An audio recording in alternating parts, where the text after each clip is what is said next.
Salut tout le monde et ravi de vous retrouver pour une nouvelle vidéo. Et je vais être honnête avec vous, mais je suis pas un très grand sportif. Mais ça, vous en êtes peut-être rendu compte en regardant la vidéo sur les animés de sport.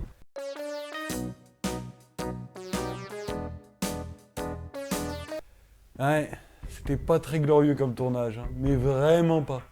Et pourtant, je suis pas totalement hermétique aux exercices physiques, la preuve. J'aime bien me faire un petit laser game de temps en temps, ce jeu qui consiste à courir dans un labyrinthe pratiquement dans le noir, à se tirer dessus à coups de laser. Ou même parfois un petit paintball qui cette fois-ci consiste à prendre cher plusieurs heures pour ensuite compter les bleus sur ton corps à la fin de la journée. Et enfin, un peu de karting, histoire de faire ressortir mes talents de pilote en prenant plaisir à mettre les autres hors piste. Toutes ces activités qui sont quand même pas mal physiques et qui font travailler ton cardio. Associé à une bonne marche de temps en temps, je trouve que je m'en sors pas trop mal. Mais de là à faire une activité sportive régulière en courant ou en musclant, non, désolé, je passe. C'est comme ces gens que je croise le matin avec leur tenue bizarre qui leur moule le corps. Ils sont là à marcher, mais genre un peu plus vite, tout en faisant leur petit... Je sais que c'est un sport, hein, mais je vois plus du tout lequel c'est. Comment ça s'appelle Ah oui, courir. Mais sérieux, pourquoi ils font ça? Et puis souvent, c'est dès 6h du matin que tu les croises en allant au travail. Toi, t'es là, tu grelottes dehors à penser qu'à une seule chose, c'est pourquoi t'as quitté ta couette. Et eux, ils sont là en train de courir, normal. Et parfois, t'as juste envie de t'arrêter et de leur dire, mais pourquoi tu fais ça? Rentre chez toi, va dormir. Et en général, ils vont de nulle part. Ils sortent de chez eux, font quelques kilomètres et go demi-tour. Moi, tu vas me demander, vas-y, viens, on va courir pendant plusieurs kilomètres sans objectif, du genre, je sais pas, on va acheter du pain et ensuite on rentre à la maison. J'y vais pas, c'est mort. Alors oui, j'avoue, avant de juger comme un con, je me suis d'abord renseigné sur les bienfaits de la course à pied. Bon, d'accord, j'ai d'abord jugé comme un con. Et il s'avère que courir a de nombreux bienfaits, tant au niveau de la santé générale, que ce soit pour le cardio ou la circulation sanguine, etc., mais aussi sur le mental, parvenir à surmonter les étapes de la douleur où ton corps te fait clairement comprendre qu'il a mal, mais passer au-dessus de ça pour au final te rendre compte qu'arriver au bout de tes objectifs te rend heureux. Donc pour certains sports, je suis ok, la plupart ont du sens, comme je sais pas moi, la natation, la muscu, les sports de combat et bien d'autres. Des sports qui ont été créés au fil du temps pour te permettre de te défouler et de te maintenir en forme. Mais il y a aussi des sports qui ont été créés suite à ce qui a été inventé dans les films. Et c'est ce dont on va parler aujourd'hui, des sports de fiction adaptés en vrai. Alors autant il y en a qui pètent la classe, autant il y en a certains, je comprends pas. Déjà, est-ce que vous connaissez Harry Potter? Question idiote. Une saga dont je n'ai pas besoin de faire l'éloge, ni même de vous raconter l'histoire, car je pars du principe que tout le monde le connaît. Que ce soit en regardant les 8 films que compose la saga, ou même en lisant les romans dont ils sont tirés. Un univers énorme composé de sorcellerie, d'action, d'intrigue, d'amitié, et je crois même avoir vu des petites histoires d'amour. Un combat acharné entre un jeune sorcier survivant qui sera malgré lui une célébrité dans le monde des sorciers, et l'incarnation du mal en la personne dont on ne prononce pas le nom. Voldemort! Oups! Je l'ai dit! Et bien entendu, le sport national qui prend une place importante dans ce monde plein de magie, le Quidditch. Ce sport qui consiste à la base à enfourcher un balai pour s'y envoyer en l'air. C'est pas dégueulasse, c'est la règle de base. Pour y envoyer une balle dans un des 3 anneaux du camp adverse. Chaque équipe est composée de 7 joueurs. Tu as d'abord 3 poursuiveurs qui ont pour objectif justement de marquer, un gardien qui est là pour empêcher que ça arrive, 2 batteurs qui sont équipés de battes pour pouvoir frapper les cognards, 2 balles hyper agressives qui virevolent toutes seules avec pour seul but de faire tomber les joueurs de leur balai. Ça leur permet non seulement de se défendre mais aussi de renvoyer les cognards contre leurs adversaires. Je vous l'accorde, c'est violent, surtout quand tu sais que les enfants sont à plusieurs mètres au-dessus du sol et qu'une chute serait fatale.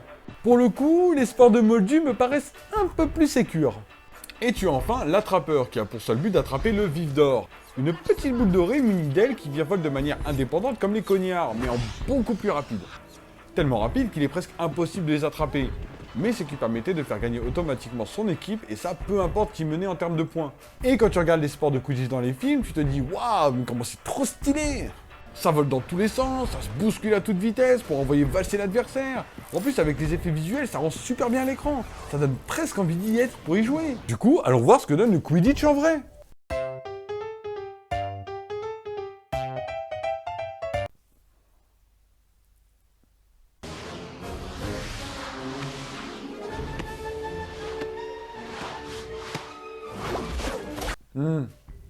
Je sais pas pourquoi, mais je suis pas du tout étonné d'être surpris. En même temps, adapter un sport fictif en vrai, qui se base principalement sur le fait d'être sur des balais volants, c'était déjà une mauvaise idée à la base.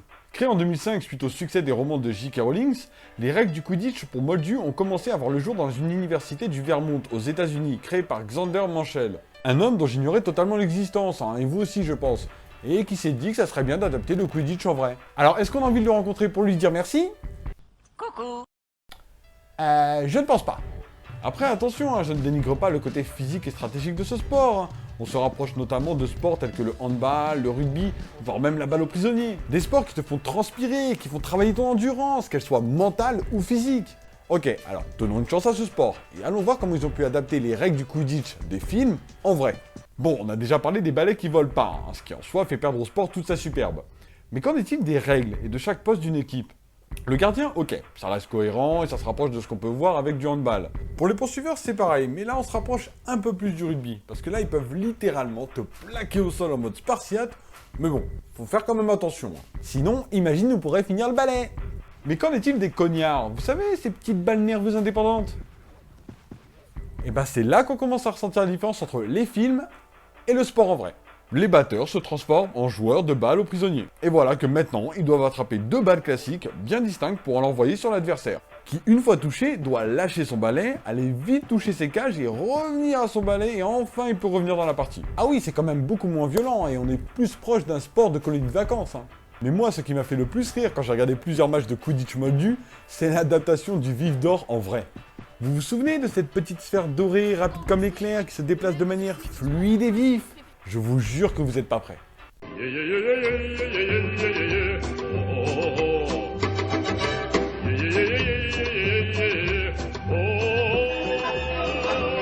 Je vous rassure, personne n'était prêt à voir ça, hein, surtout les grands fans de la saga.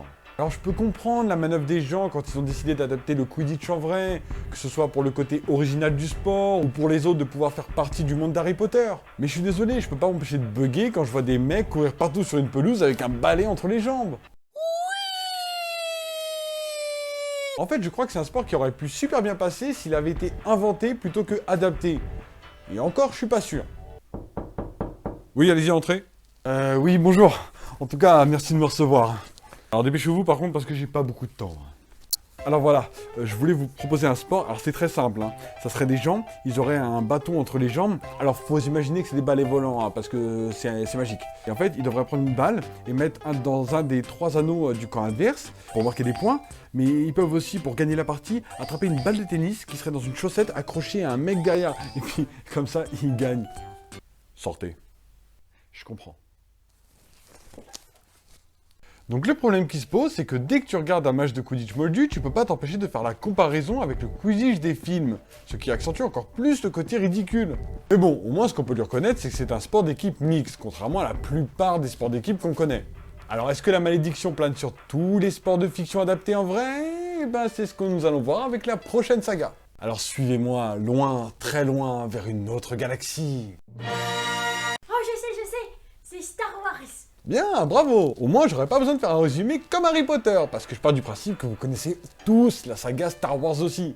Que vous aimiez ou détestiez une trilogie plus qu'une autre, que ce soit grâce à ses combats au sabre laser ou à ses personnages détestables, les combats spatiaux ou terrestres, un combat millénaire entre le bien et le mal, la République et l'Empire, les Jedi et les Sith. Vous vous souvenez, il y a un moment, j'avais fait une vidéo sur ce que je ferais si j'étais un Jedi. Et ça passait par le fait de pouvoir contrôler la force, suivre des préceptes millénaires, mais aussi combattre avec un sabre laser, l'art du chevalier Jedi.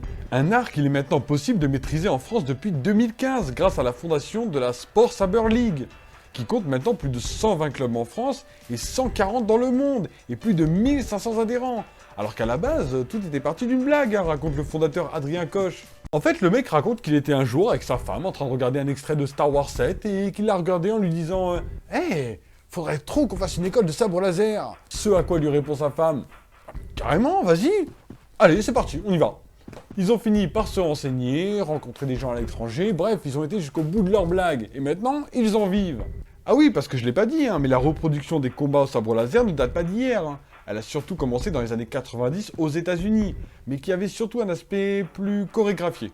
Il reproduisait en général les combats mythiques qui avaient eu lieu durant les films, mais aussi des combats imaginés lors de compétitions. D'ailleurs, je vous mettrai en fin de vidéo l'extrait que j'ai vu sur YouTube, qui m'a fait me rendre compte qu'une fois que tu maîtrisais le sabre laser, c'était génial.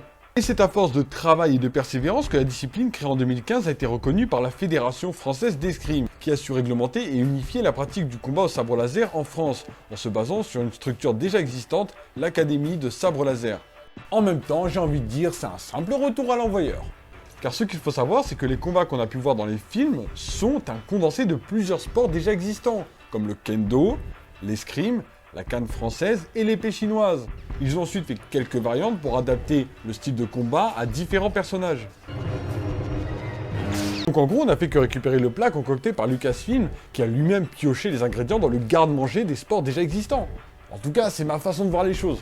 Bien entendu, au début, la discipline a eu du mal à être prise au sérieux, les gens extérieurs ne voyant que des geeks qui jouaient avec des bâtons lumineux. Et même si les fondateurs ont admis être un sport qui se veut original de par ses origines, ils ont aussi tout fait pour qu'il soit reconnu comme réelle activité sportive et compétitive. Et contrairement à ce qu'on pourrait penser, la plupart des adhérents à l'école de sabre laser ne sont pas forcément que des geeks qui aiment bien jouer avec des sabres laser.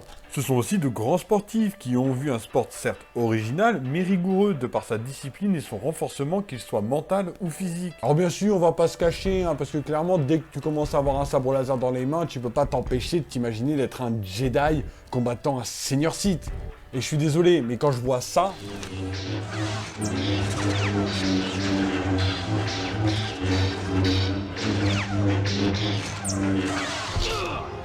je trouve ça quand même plus stylé que ça. For those of you that have seen Harry Potter, it's basically just like Harry Potter. It's a rough sport, just like in the books. It's also a co-ed sport, just like in the books. The difference is we're on the ground. We can't fly, sadly. Obviously, Enfin, je sais pas, c'est mon avis après, n'hésitez pas à me donner le vôtre, mais je veux surtout pas vous influencer. En tout cas, pour moi, c'était un plaisir de vous parler de ces sports adaptés de fiction.